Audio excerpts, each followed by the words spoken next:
Welcome to the Riverboat Lounge. My name is Carl, and today we're going to make a Jack Rose with a little twist. It's a great apple cocktail. So a normal Jack Rose is just made with 3 ingredients: apple brandy, lemon juice, and simple syrup. It's a great cocktail, but I like to give it a little bit more of that warm apple pie taste. So I use Demerara sugar and use a little St Germain to kind of punch up that apple. So let's make that.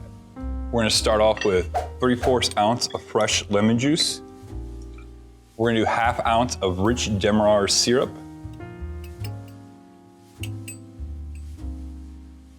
To make a rich Demerara syrup, it's really easy. 2 cups of Demerara sugar, 1 cup of hot water, put it on the stovetop and stir until all the sugars dissolve. Super easy. We're gonna do 1/4 ounce of St Germain.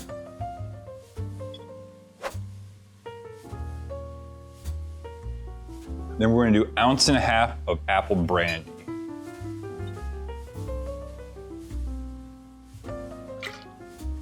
Add ice to our tin. Give it a nice shake for about 12 to 15 seconds.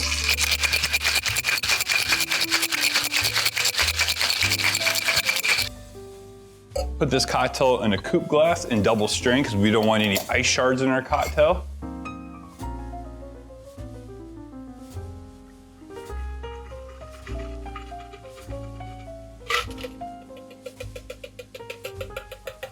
And there you have the Jack Rose. It's so light and refreshing. That St Germain just gives it a whole nother airiness to it that works well with the apple brandy. And that Demerara syrup adds a nice baked kind of caramel appleness to the cocktail. Go ahead and give this a try. Let us know what you think. If you like these cocktails, make sure you hit the subscribe button and like, and we'll see you next time.